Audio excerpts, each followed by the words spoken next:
வணக்கம். பைபிளை முழுவதுமாக வாசிக்கும் நம் லட்சிய பயணத்திற்கு உங்களை அன்புடன் வரவேற்கிறேன். இன்று நாம் 2 சாமுவேல் 5வது அதிகாரத்தை வாசிக்க இருக்கிறோம். இதுவரை நாம் மொத்த நூல்களில் 22.79% நூல்களை வாசித்து முடித்துவிட்டோம். இன்னும் சில நூல்களை முடித்தால் நம் பயணம் வெற்றிகரமாகும். இன்றைய வாசிப்பின் மூலம் அந்த இலக்கை இன்னும் முன்னோக்கி நகர்த்துவோம். வாங்க தொடங்கவோம். தாவீது யூதா இஸ்ரயேலின் அரசராதல். இஸ்ரயேலின் அனைத்து குலங்களும் எபிரோனுக்கு வந்து தாவீதிடம் கூறியது, நாங்கள் எலும்பும் சதையுமானவர்கள். சவுல் எங்கள் மீது ஆட்சி செய்த கடந்த காலத்திலும் கூட நீரே இஸ்ரயேலை நடத்திச் சென்றவர். நீயே என் மக்கள் இஸ்ரயேலின் ஆணையாக இருப்பாய், நீயே இஸ்ரயேலுக்கு தலைமை தாங்குவாய் என்று உமக்கே ஆண்டவர் கூறினார். இஸ்ரயேலின் பெரியோர்கள் எல்லாரும் அரசரை காண எபிரோனுக்கு வந்தனர். அரசர் தாவீது எபிரோனில் ஆண்டவர் திருமுன் அவர்களோடு உடன்படிக்கை செய்து கொண்டார். இஸ்ரயேலின் அரசராக அவர்கள் தாவீதை திருப்பொழிவு செய்தனர். 30 வயதில் அரசரான தாவீது 40 ஆண்டுகள் ஆட்சி புரிந்தார். எபிரோனில் தங்கி யூதாவை 7 ஆண்டுகள் 6 மாதங்களும், பிறகு எருசலேமில் தங்கி அனைத்து இஸ்ரயேல் யூதாவை 33 ஆண்டுகளும் அவர் ஆட்சி புரிந்தார்.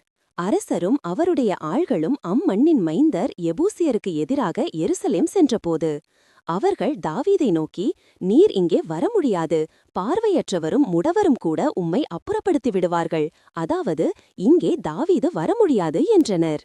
இருப்பினும் தாவீது சீயோன் கோட்டையை கைப்பற்றினார். அதுவே தாவீதின் நகர்.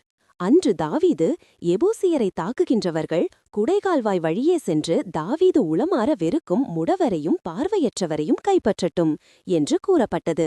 ஆகவே பார்வையற்றவரும் முடவரும் கோவிலினுள் நுழையலாகாது என்று கூறப்பட்டது. தாவீது கோட்டையில் தங்கி அதற்கு தாவீது நகர் என்று பெயரிட்டார். மில்லோவிலிருந்து உட்புறமாக தாவீது சுற்றிலும் மதில் எழுப்பினார். தாவீது தொடர்ந்து வளர்ச்சி பெற்றார். படைகளின் கடவுளாகிய ஆண்டவர் அவரோடு இருந்தார். தீர் மன்னன் ஈராம் தாவீதிடம் தூதர்களையும் கேதுரு மரங்களோடு தச்சர் கொத்தரைகளையும் அனுப்பினான். அவர்கள் தாவீதுக்கு ஓர் அரண்மனை கட்டினர்.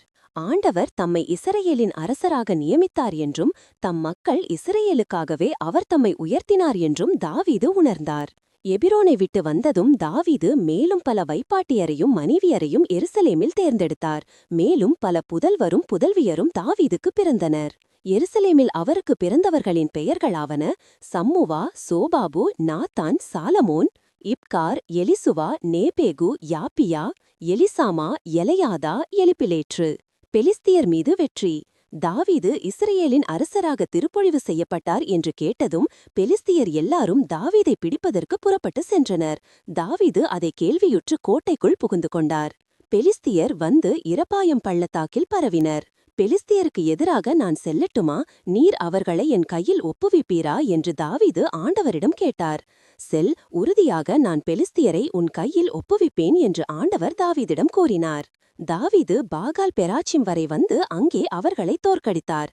தகர்த்தெறியும் வெள்ளம் போல் ஆண்டவர் என் எதிரிகளை என் கண்முன்னே தகர்த்தெறிந்தார் என்று தாவீது கூறினார். ஆகவேதான் அந்த இடம் பாகால் பெராச்சிம் என்று அழைக்கப்படுகிறது. பெலிஸ்தியர் தங்கள் தெய்வச் சிலைகளை விட்டுச் செல்ல தாவீதும் அவர்தம் ஆள்களும் அவற்றை எடுத்துச் சென்றனர். பெலிஸ்தியர் மீண்டும் எதிர்த்து வந்து இரப்பாயம் பள்ளத்தாக்கில் பரவினர். தாவீது ஆண்டவரிடம் ஆலோசனை கேட்க, நீ எதிர்த்து செல்ல வேண்டாம், சுற்றி வளைத்து அவர்கள் பின்னால் சென்று முசுக்கொட்டை மரங்களுக்கு எதிரிலிருந்து அவர்களை அணுக வேண்டும். முசுக்கொட்டை மரங்களுக்கு மேல் அணிவகுப்பு பேரொளி ஒலிக்கும்போது நீ தயாராக இருக்க வேண்டும், ஏனெனில் அப்போது ஆண்டவர் பெலிஸ்தியர் படைகளை தாக்குவதற்காக உனக்கு முன்பாக செல்கிறார் என்று ஆண்டவர் கூறினார். ஆண்டவர் தமக்கு கட்டளையிட்டவாறே தாவீது சென்று பெலிஸ்தியரை கெபா முதல் கெசேர் வரை தாக்கினார். நாம் 1189 அதிகாரங்களில் 272 அதிகாரங்களை நிறைவு செய்துவிட்டோம். இன்னும் சில அதிகாரங்களை வாசித்தால் முழு பைபிளையும் முடித்து விடுவோம்.